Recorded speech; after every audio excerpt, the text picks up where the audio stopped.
ప్రతి మహిళ ఆర్థిక స్వావలంబన సాధించాలన్నదే ముఖ్యమంత్రి వైఎస్ జగన్మోహన్ రెడ్డి లక్ష్యమని కాకినాడ సిటీ ఎమ్మెల్యే ద్వారంపూడి చంద్రశేఖర్ రెడ్డి అన్నారు.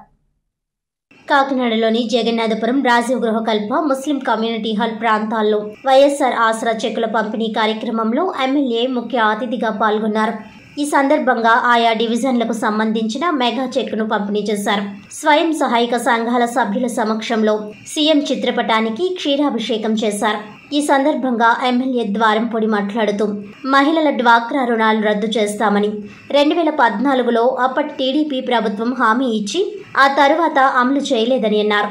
అయితే ముఖ్యమంత్రి వైఎస్ జగన్మోహన్ రెడ్డి 2019 ఎన్నికల ముందు అధికారంలోకి వచ్చిన వెంటనే 4 దఫాలుగా డ్వాక్రా రుణాలు రద్దు చేస్తామని హామీ ఇచ్చి మాట నిలబెట్టుకున్నారని అన్నారు. సుమారు 3800 గ్రూప్ సభ్యులకు దాదాపు 102 కోట్ల రూపాయల విలువైన నగదును ఖాతాల్లో జమ చేశారని, ఈ నిధులను సద్వినియోగం చేసుకోవాలని కోరారు. ఈ కార్యక్రమంలో MLC Kari Padmasri, KUDA chairperson Ragireddy Chandrakaladeepthi, Kakinada నగరపాలక సంస్థ commissioner CH Naganarasimharao, YSR CP నగర అధ్యక్షురాలు Sunkara Sivaprasanna, AMC chairperson Pasupuletti Venkatalakshmi, TPRO Mane Krishnamohan, city mission manager Degala Venkataraju, మాజీ కార్పొరేటర్లు, నాయకులు, కార్యకర్తలు తదితరులు పాల్గొన్నారు. చంద్రశేఖర్ రెడ్డి గారికి స్వాగతం, సుస్వాగతం. ఒక్కసారి మీ చప్పట్లతో వారికి స్వాగతం తెలియజేయండి. సంతోషం తల్లి, చాలా సంతోషం. చప్పట్లు కొట్టండి ఒకసారి అందరూ కూడా. చేయూత పథకం ఎందుకు వచ్చిందమ్మా?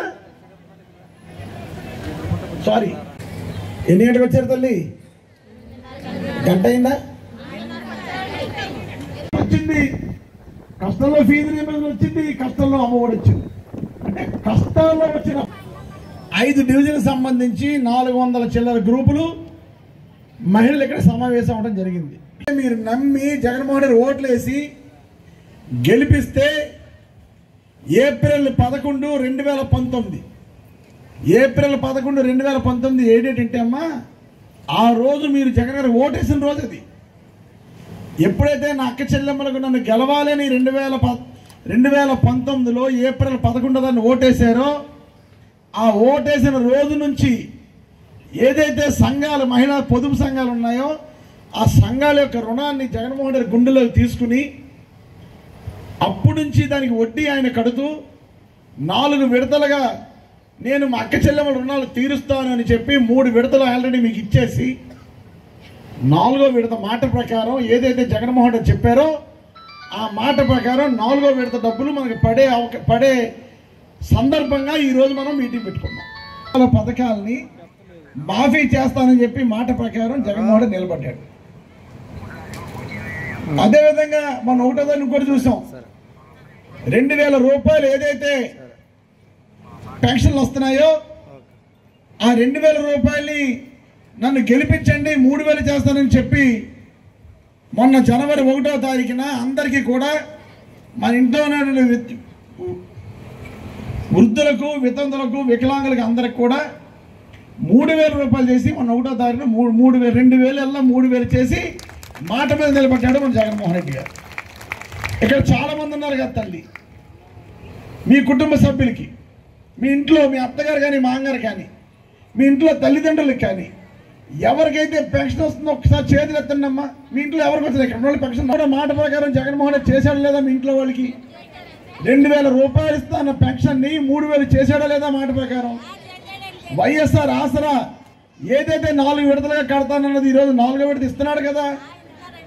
ఇంకా మహిళల కోసం ఒక్క మాట ఇచ్చాడు జగన్మోహన్ రెడ్డి గారు, అది కూడా ఇప్పుడు ఉంది. అది ఏ పథకం రా తల్లి? అది ఈ ఆసరా అయిపోయిందంటే ఆ పథకం కూడా జగన్ గారు ఇస్తారు. ఏ పథకం అమ్మా? కొంచెం గట్టిగా చెప్పండి రా తల్లి. చేయూత. ఏదైతే జగన్మోహన్ రెడ్డి నన్ను గెలిపించండి, గెలిపిస్తే 45 సంవత్సరాలు దాటిన బీసీ, ఎస్సీ, ఎస్టీ, మైనారిటీ మహిళలు ఎవరైతే ఉన్నారో వాళ్ళు పనికి వెళ్ళడం కష్టం. వాళ్ళ అమ్మమ్మలు, నాన్నమ్మలు అయిపోయి బాధ్యతలు పెరిగి పల్లెం వెళ్ళలేరు. ఆడవాళ్ళకి 45 సంవత్సరాలు పని చేయాలి, 45 సంవత్సరాల తర్వాత పని చేయాలంటే కొంచెం కష్టం. కాబట్టి జగన్మోహన్ రెడ్డి గారు నన్ను గెలిపించండి అమ్మా, మీకు 75,000 ఇస్తాను నా ప్రభుత్వంలో అని చెబితే 4 విడతలుగా ఇచ్చి ఇప్పుడు 3 విడతలు చేసి 4వ విడతని ఈ ఆసరా ప్రోగ్రాం అయిపోయిన మరుక్షణమే చేయూత కార్యక్రమం 18,750 రూపాయలు ఇచ్చి మాట ప్రకారం చేస్తాడు మన జగన్మోహన్ రెడ్డి గారు. మీ ఒక్క ప్రశ్నిస్తాను తల్లి, ఈరోజు రాష్ట్రంలో పేదవాడి కోసం ఆలోచించిన ముఖ్యమంత్రి ఎవరున్నారంటే అది రాజశేఖర రెడ్డి గారు, జగన్మోహన్ రెడ్డి గారు. పథకాలు అన్నవి కష్టంలోంచి వస్తాయి. పేదవాడు పలానా విషయాల్లో కష్టం పడుతున్నాడంటే ప్రభుత్వం ఆలోచించి పథకం రూపేణా ఆదుకుంటుంది. ఒకప్పుడు పేదవాడు వైద్యం చేయించుకుంటే కష్టం, గుండెపోటు వస్తుందంటే అప్పులు చేయాలి, కడుపు నొప్పి వస్తుంది అపెండిక్స్ ఆపరేషన్ చేసుకుని అప్పులు చేయాలి. మన మహిళలు ప్రభుత్వ హాస్పిటల్ కానీ ప్రైవేట్ హాస్పిటల్ కానీ వెళ్ళి డెలివరీ పోసుకోవాలన్నా డబ్బులు ఇవ్వాలి. ఇవన్నీ చాలా ఇబ్బందిగా ఉంటుందని రాజశేఖర్ గారు భావించి పేదల కష్టాలు తీర్చడం కోసం ఆరోగ్యశ్రీ అనే పథకాన్ని పెట్టాడు. ఈ సంఘాలకు ఉన్నటువంటి అప్పు అంతా కూడా 4 విడతల్లో చెల్లిస్తారని గౌరవ ముఖ్యమంత్రి గారు ఏదైతే మీకు తెలియజేయడం జరిగిందో అది ఆ మాట నెరవేరుస్తూ 3 విడతలు మీకు ఆల్రెడీ మీ అకౌంట్లో వేయడం జరిగింది. ఇది 4వ విడత మీ అకౌంట్లోకి వచ్చే కార్యక్రమం ఇది. సో ఇప్పుడు ఈ కార్యక్రమంలో మీకు కలిగినటువంటి లబ్ధి ఏదైతే ఉందో ఇవన్నీ కూడా 3 ఫేజుల్లో కలిపి వచ్చిన లబ్ధితో పాటు 4వ ఫేజ్లో ఈ ఫేజ్లో 3754 ఎస్హెచ్జీస్కి 37,716 మంది సభ్యులకి 26,14,00,000 రూపాయలు ఈ విడత కాకినాడ నగరపాలక సంస్థ పరిధిలో ఎవరైతే ఉన్నారో స్వయం సహాయ సంఘాలన్నిటికీ కూడా అప్పటికి ఉన్నటువంటి అప్పు ఉన్నటువంటి సంఘాలకి ఎప్పుడైతే ఆ రోజు నాటికి అప్పు ఉన్నటువంటి సంఘాలన్నిటికీ కూడా అమౌంట్ 26,14,00,000 రూపాయలు ఇప్పుడు మనకి రావడం జరుగుతుంది. ఈ 4 విడతల్లో కలిపితే మొత్తం ఎంత వచ్చిందమ్మా? నగరపాలక సంస్థ స్వయం సహాయ సంఘాలకు ఎంత వచ్చింది 4 విడతల్లో? 102 కోట్ల రూపాయల 19 లక్షలు. 102 కోట్లు. ఎవరు క్లాప్స్ పడట్లా? ఇట్లయితే 401 గ్రూపులు ఈ 5 వార్డులో కలిపి 4,021 మంది. కాకినాడ ధర్నాస్థలి అసౌకర్యాలపై సామాజికవేత్త తుసర్లపూడి రమణరాజు చేపట్టిన నిరాహార దీక్ష కలెక్టర్ హామీతో విరమించారు. ఈ సందర్భంగా రాజకీయ పార్టీలు, ప్రజా సంఘాలు, అఖిలపక్ష బృందం నాయకులు కలెక్టరేట్ గ్రీవెన్స్ లో కలెక్టర్ కృతికా శుక్లాను కలిసి పరిస్థితి వివరించారు. ఆర్డీఓ ఆధ్వర్యాన సమావేశం ఏర్పాటు చేసి ధర్నాస్థలి అభ్యంతరాలు స్వీకరించి నిర్ణయాలు తీసుకోవాలని కోరారు. ఇందుకు కలెక్టర్ సమ్మతిస్తూ ఆర్డీఓ, డీఎస్పీలకు తక్షణ ఆదేశాలు ఇవ్వడంతో ఆర్డీఓ సురేష్, డీఎస్పీ మురళీకృష్ణారెడ్డి దీక్షాస్థలికి చేరుకొని రమణరాజుకు నిమ్మరసం ఇచ్చి దీక్ష విరమణ చేయించారు. ఫిబ్రవరి 5వ తేదీ శనివారం సాయంత్రం 4 గంటలకు ఆర్డీఓ కార్యాలయం మీటింగ్ హాల్లో సమావేశం ఏర్పాటు చేసి అందరి అభ్యంతరాలు స్వీకరించి అందరి ఏకాభిప్రాయంతో కలెక్టర్ సముచిత పునర్నిర్మాణం తీసుకుంటారని హామీ ఇచ్చారు. తన నిరాహార దీక్షకు అండగా నిలిచిన ఆయా పార్టీలు, సంఘాల ప్రతినిధులకు రమణరాజు కృతజ్ఞతలు తెలియజేశారు. కాకినాడ జిల్లా కలెక్టరేట్ దగ్గర ఉన్నటువంటి ధర్నాస్థలిని ఉమ్మడి తూర్పుగోదావరి జిల్లాగా ఉన్నప్పుడు అప్పటి ఆర్డీఓ గారు అన్ని రాజకీయ పార్టీల్ని పిలవకుండా ఏకపక్షంగా మార్పు చేసినటువంటి ధర్నాస్థలి వలన అనేక ఇబ్బందులు, అసౌకర్యాలు, అభ్యంతరాలు ఏర్పడినటువంటి కాలం 2 సంవత్సరాలు గడిచింది. మరి ఇటువంటి పరిస్థితుల్లో ఈ సమస్యను శాశ్వతంగా పరిష్కరించాలనే ఉద్దేశంతో అఖిలపక్షంగా అన్ని రాజకీయ పార్టీలు కూడా కలిసి మరి కాకినాడ జిల్లాగా ఏర్పడిన తర్వాత జిల్లా కలెక్టర్ గారిని, ఎస్పీ గారిని కూడా కలవడం అనేటువంటి కార్యక్రమాలు కొనసాగాయి. సముచితంగా జరిగినప్పటికీ కూడా సమన్వయంతో నిర్ణయం తీసుకోకపోవడం వల్ల ఈ ధర్నా చౌక్ ఇక్కడ మున్సిపల్ పార్కు లోపల ఏర్పాటు చేసేటువంటి పరిస్థితి వల్ల ఈ రోడ్డు గందరగోళంగా తయారైంది.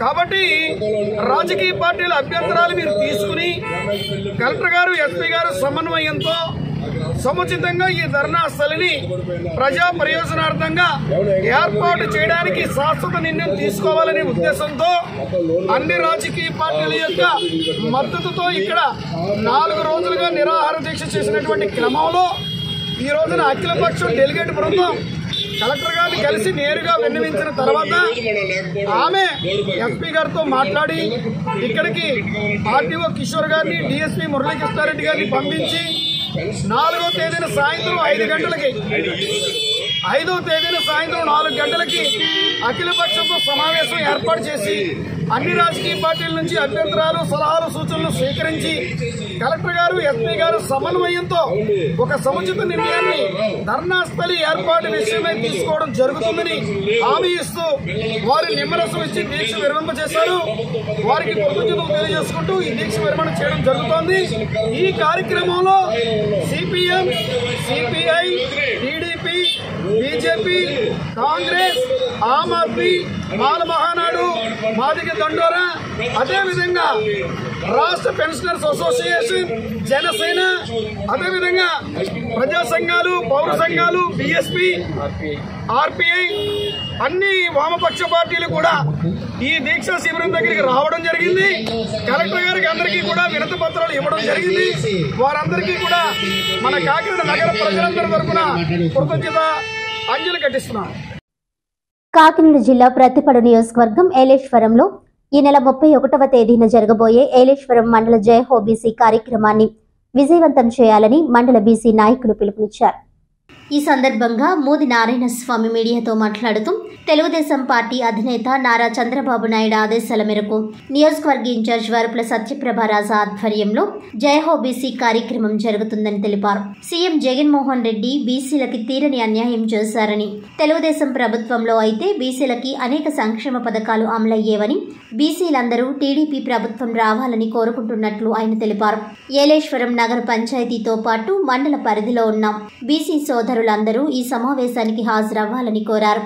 ఈ కార్యక్రమంలో దానేకుల వీరభద్రరావు, వనం మంగ, వైభోగుల సుబ్బారావు, బెల్లాని శ్రీను, పతివాడ రామకృష్ణ, కోరాడ కృష్ణ, జొన్నాడ వీరబాబు, శంకాని బాబ్జీ, నీలి త్రిమూర్తులు, సామంతుల గోపి, దానేకుల దేముడు, సామంతుల రాంబాబు, తేలు నాగరాజు, తేలు రాజు తదితర బీసీ నాయకులు పాల్గొన్నారు. ముఖ్యంగా మా రాష్ట్ర అధ్యక్షులు, జాతీయ అధ్యక్షులు అయినటువంటి మా గౌరవనీయులు మాజీ ముఖ్యమంత్రి నారా చంద్రబాబు నాయుడు గారు మరి పిలుపు మేరకు చలో బీసీ అనే కార్యక్రమాన్ని రాష్ట్ర వ్యాప్తంగా కూడా ప్రతి నియోజకవర్గంలో కూడా చేయాలని చెప్పి తలంపుతోటి మరి ఈ కార్యక్రమాన్ని ఉద్దేశించి ఈరోజు ఈ ప్రెస్ మీట్ అనే కార్యక్రమాన్ని ఏర్పాటు చేయడం జరిగిందండి. మరి ఏలేశ్వరం పట్టణంలోని ఈ కార్యక్రమాన్ని ఏర్పాటు నిమిత్తం కూడా రేపు అంటే ఎల్లుండి బుధవారం అనగా 31వ తారీఖున మరి ఏలేశ్వరం పట్టణంలోని లింగంపతి రోడ్లో గల ఎన్ కన్వెన్షన్ సెంటర్లో ఈ జయహో బీసీ అనే కార్యక్రమాన్ని మన గౌరవనీయురాలు మా సోదరి అయినటువంటి మా ప్రతిపాడు నియోజకవర్గ ఇన్ఛార్జ్ వరుపుల సత్యప్రభారాజు గారు మరి ఆధ్వర్యంలోని ఈ కార్యక్రమం జరుగుతుందండి. మరి ఈ కార్యక్రమానికి మరి మా జిల్లా నాయకులైనటువంటి గౌరవనీయులు జిల్లా ప్రెసిడెంట్ గారు మరి పైలా సాంబశివరావు ఆధ్వర్యంలో, అలాగే మా ఏలేశ్వరం మండలం, అలాగే ఏలేశ్వరం నగర పంచాయతీకి సంబంధించినటువంటి బీసీ సోదరిమణులందరూ కూడా మరి ఈ కార్యక్రమానికి విచ్చేసి మరి దిగ్విజయంగా మరి భారీ ఎత్తున ఈ కార్యక్రమం జరిపించే విధంగా తోడ్పాటును అందించగలరని చెప్పి మేము కోరుచున్నామండి. ఎందుచేతనంటే చంద్రబాబు నాయుడు గారు మరి ఈ గత 5 సంవత్సరాల నుంచి కూడా ప్రతిపక్ష పాత్ర వహించడం, అలాగే ఈ ప్రభుత్వం ఏవైతే ఉందో మరి జగన్మోహన్ రెడ్డి గారి ప్రభుత్వం బీసీలను ఈ 5 సంవత్సరాలు కూడా అణగదొక్కే ప్రయత్నం అంటూ చేస్తూ వస్తుంది. ఎందుచేతనంటే మరి ఆయన పెట్టిన స్కీములన్నీ కూడా సుమారుగా 30 పథకాలను బీసీలకు వ్యతిరేకంగా తీసివేయడం జరిగిందండి. మరి ఆయన సంక్షేమ పథకాలు అందిస్తాను, ప్రజలందరినీ బాగా చూస్తాను, మా బీసీలు, మా ఎస్సీలు, మా ఎస్టీలు అని ఎప్పుడు నినాదాలు చేస్తూ ఉంటాడు ఈ ముఖ్యమంత్రి గారు. మరి ఏ రోజున కూడా బీసీలు పట్టించుకుని పాపన పోలేదండి. బీసీలకు వెన్నుముఖంగా ఏర్పడినటువంటి పార్టీ తెలుగుదేశం పార్టీ. మరి అన్న ఎన్టీ రామారావు గారు సుమారుగా 1982 సంవత్సరం 83 సంవత్సరంలోని ఆ రోజు ముఖ్యమంత్రిగా ఏర్పడి ఎంతోమంది బీసీలకి, ఎస్సీ ఎస్టీలు కూడా మరి ఆయన ఎన్నో రకమైన పదవులు, ఎమ్మెల్యే పదవులు కానివ్వండి, అలాగే జిల్లా పరిషత్ పదవులు కానివ్వండి, మండల పదవులు కానివ్వండి, ఎన్నో ఏర్పాటు చేసిన ఘనత తెలుగుదేశం పార్టీలో నారా చంద్రబాబు నాయుడు గారు కానీ, అలాగే ఎన్టీ రామారావు కానీ దక్కిందని చెప్పి ఈ సభాపూర్వకం మరి మీకు తెలియజేస్తున్నానండి. మరి ఈ రోజున మరి మేము అందరం కూడా ఎందుకు నష్టపోయామంటే ఈ 5 సంవత్సరాల్లో చాలా విధంగా కూడా బాధలు వ్యక్తం చేస్తూ కష్టాలు పడుతున్నాం బీసీలందరం కూడా. ఎందుకంటే మహిళలకు అన్యాయం జరిగింది, అలాగే పెద్దలకు అన్యాయం జరిగింది, పిల్లలకు అన్యాయం జరిగింది. ఏం చేశారండి బీసీలకు అని చెప్పి ఉద్యోగాలు లేవు, బీసీ ఒకరు ఖాళీగా ఉన్నారు. అలాగే బీసీ కులాలు అన్నటువంటి చాలా కులాలు వృత్తి చేసుకునేటువంటి కులాలు కూడా చాలా ఉన్నాయి బీసీలో. సుమారుగా 136 కులాలు ఉన్న బీసీ కులాల్లో కూడా నాయి బ్రాహ్మణులు అవ్వచ్చు, రజకులు అవ్వచ్చు, విశ్వబ్రాహ్మణులు అవ్వచ్చు, అలాగే కొలిగీత కార్మికులు అవ్వచ్చు. ఇలాంటి కార్మికులందరూ కూడా ఉపాధులు లేకుండా మరి ఈ రోజు ఏదో బ్యాంక్ అకౌంట్లో డబ్బులు వేస్తారని చెప్పి మభ్య పెట్టి సుమారు ఆశ చూపే విధంగా చేస్తున్నారు తప్ప సుమారు కరెంటు బిల్లు పెంచి వీళ్ళు ఇచ్చిన 10 రూపాయలు అయితే 100 రూపాయలు ప్రజలతో రోజు చేసే పరిస్థితి అయితే మాత్రం ఈరోజు ప్రజలందరూ కూడా నష్టపోయే పరిస్థితుల్లో ఉన్నారండి. భారతదేశంలోనే వెనుకబడిన పరిస్థితి ఉందంటే మరి మన ఆంధ్ర రాష్ట్రాన్ని చెప్పి మొట్టమొదటిసారి చెప్పుకునే పరిస్థితి మరి ఈ 5 సంవత్సరాల్లో చంద్రబాబు నాయుడు గారు లోటు ఖచ్చితంగా కనబడుతుందని చెప్పి మేము తెలియజేస్తున్నాం. బీసీలు అందరం కూడా మరి ఏలేశ్వరం నగర పంచాయతీలోని ఈ రోజు మా బీసీలు అందరూ కూడా ముక్తకంఠంతో రేపు జైహో బీసీ కార్యక్రమాన్ని ఏర్పాటు చేసుకోవడం జరిగిందండి. దానికి మా నాయకులు ఎవరైతే ఉన్నారో మా ప్రతిపక్ష నియోజకవర్గం టీడీపీ ఇన్ఛార్జ్ అయినటువంటి మా సోదరిమణి శ్రీమతి దొరుపుల సత్యప్రభరాజు గారి ఆధ్వర్యంలో బీసీలందరూ కూడా మా మండలం రీచ్ నగర పంచాయతీ రీచ్ కూడా కలిసి వచ్చి కదలి వచ్చి మహిళలతోటి అలాగే పెద్దలతోటి పిల్లలతోటి నాయకులు అభిమానులు అందరితోటి కూడా తెలుగుదేశం పార్టీ ఏర్పాటు చేసిన ఈ కార్యక్రమాన్ని మరి జయప్రదం చేయాలని చెప్పి మీ పిలుపునివ్వడం జరుగుతుందండి. వార్తలను ముఖ్యాంశాలు మరోసారి.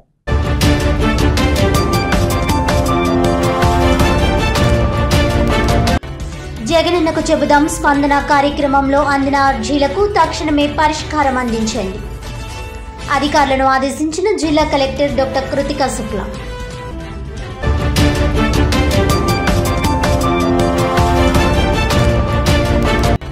మాజీ ఎమ్మెల్యే వనమాడి కొండబాబు టీడీఆర్ బాండ్ల విషయంలో కనీస పరిజ్ఞానం లేకుండా తప్పుడు విమర్శలు చేయడం సరికాదు. నగర అభివృద్ధిని చూసి ఓర్వలేకుండా చేస్తున్న తప్పుడు ప్రచారాలను ప్రజలు గమనిస్తున్నారన్న కాకినాడ సిటీ ఎమ్మెల్యే ద్వారంపూడి చంద్రశేఖర్ రెడ్డి.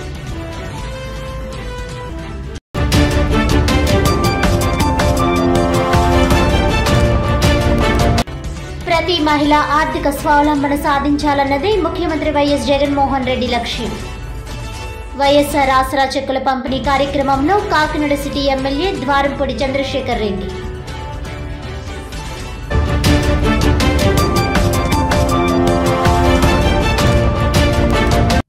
ఈనాటి వార్తలు ఇంతటితో సమాప్తం. తిరిగి వచ్చే బులెటిన్లో మళ్ళీ కలుద్దాం. అంతవరకు సెలవు. నమస్కారం.